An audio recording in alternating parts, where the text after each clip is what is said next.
So yeah, just repeating how great orientation was, like training. It's like exactly what my heart needed. And honestly, like we were probably the screen. We were like the group of four, like we were probably like maybe the cliquiest, which like I hate cliques.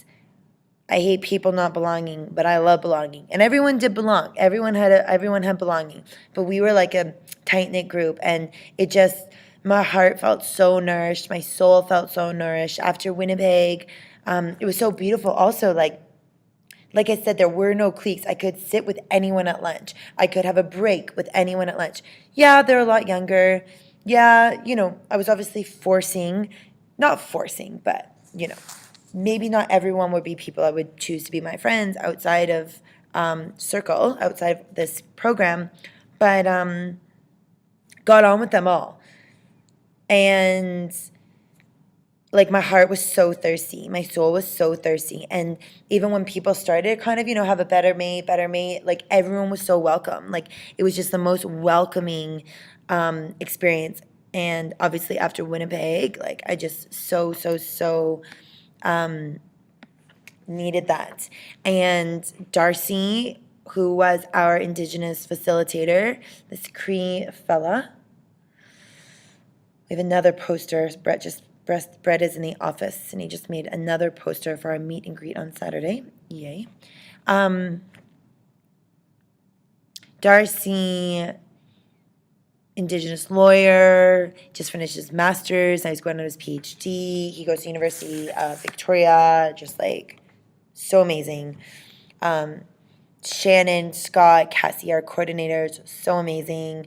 We had so many visits from past mentors, past coordinators, because it's like this AFL family. They're obsessed with one another. And I understand why.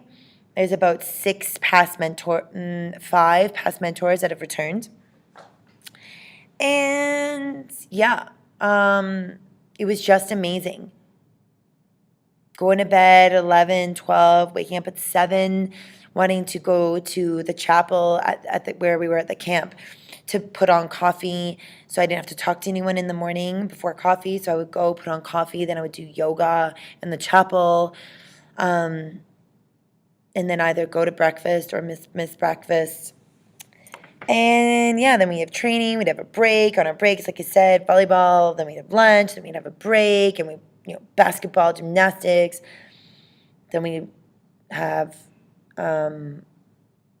afternoon, then we would be doing training, and then we would have dinner, break, and then we would do evening sessions, training, and then we also do this thing called Live, Love, and Share the last 3 days. So the last 3 days from like 7 to 8:30, each one of us would offer something to share. It might be a story, it might be an exercise, it might be a new skill, it might be a game.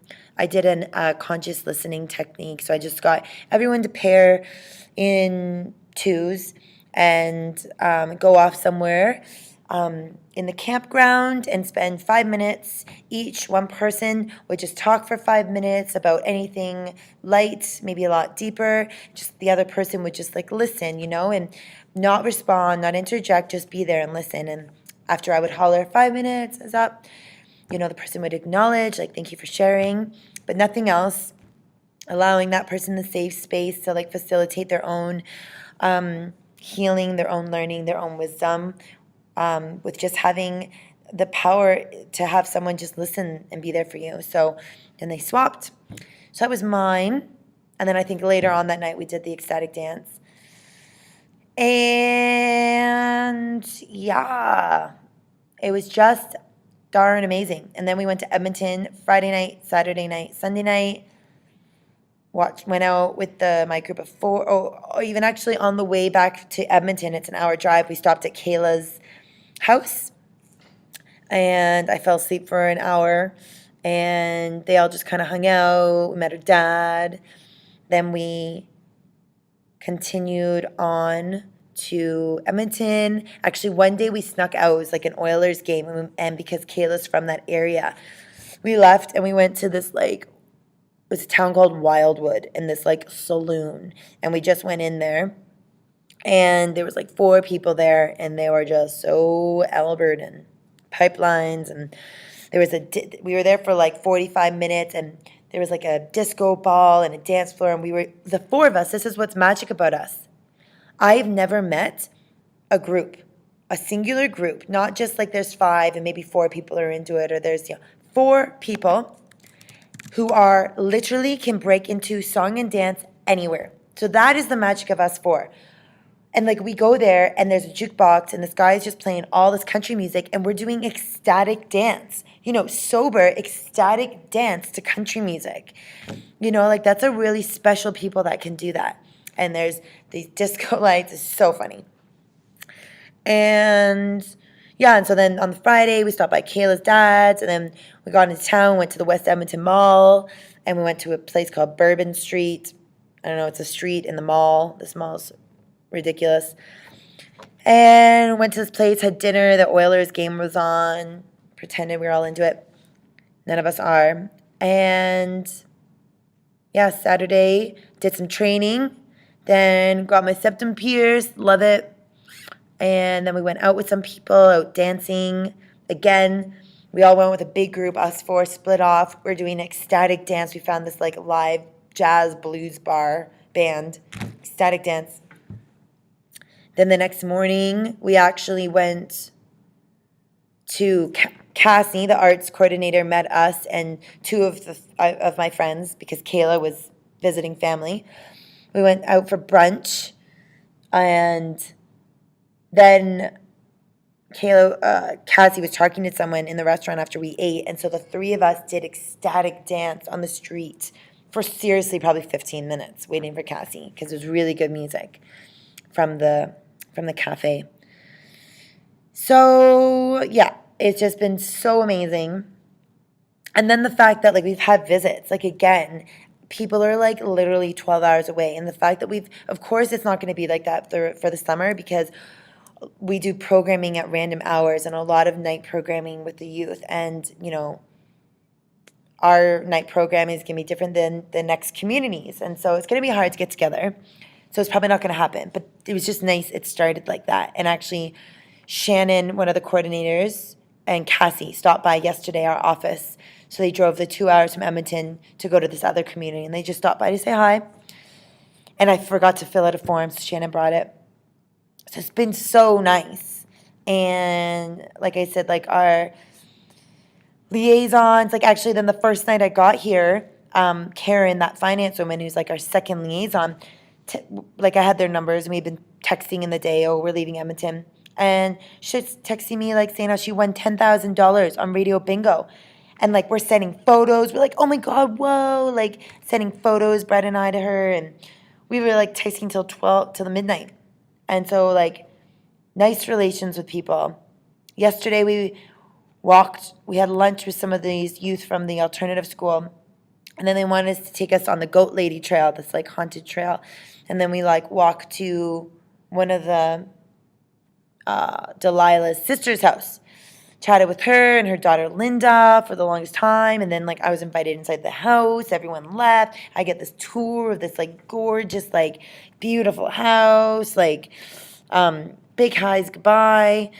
And yeah, I made it back right in time for a meeting with one of the admin, Roger. And yeah, just lots of meetings, lots of information. Actually, this is the crazy thing. Every community gets $12,500. 12,500. We're getting an additional $20,000. So we have like $32,500 to spend this summer. So it's a lot. So it's why programming, we got to smash it out and we got to spend the money or else it looks bad. So we have 3 sports clinics that we're going to do, probably like lacrosse, maybe rugby, get some people in. We have 1 senior artist we're going to bring in, but then through with our own budget now, the 20,000, we're going to bring in other artists. I actually want my friend Charlene, like my best friend from Winnipeg. She's coming to visit and she studied film. She made that video for us. So I've asked her if she would want to do a horror film, like a short horror film, because the kids are into horror. So she said, yeah. So there's just so many ideas. But Yeah, so much going on. Just a lot of organizing and programming and paperwork and reporting and budgets and anyways, I'm gonna go because I have to do more of this work. Yeah. So yeah. I don't know like fully what's going on with you, but like I don't know how much like and I know you're getting these chest x-rays and these, ultrasounds, which are great, but I really suggest you seek out a natural path. Like I don't have internet. Like I'll try to find you one. Like now I'm at the community center. I'll just do a bit more of the things I have to do tonight. I'll try to find one and send it to you. But please follow up because it's exhausting to be doing work and you not following up. And the thing is, there is a cause. There is an origin for this dis-ease in your body. And the Western medical doctors haven't found it yet. Not to say they won't, but they haven't found it yet. So you really need to seek out alternative healing methods. And no one's going to do it for you but you. So I really suggest you do it. I can pay. You know what I do, Mom? This will be my Mother's Day gift for you, okay? So I'm not going to get you flowers, which are going to be like $60 for some silly flowers, okay? So how's this, all right? When I find someone that I'll pay for your initial consultation, okay? So that's the go. That's what we're doing. That's what I'm giving you. So, yeah. Okay, I'm going to end this now because it might not load on YouTube if it's too long. So lots of love. I love you. Hope you're going good, and I'll speak with you soon. And I still have my phone number, and you can call me, or I can call you. I can call you because I have free Canadian wide. Lots of love.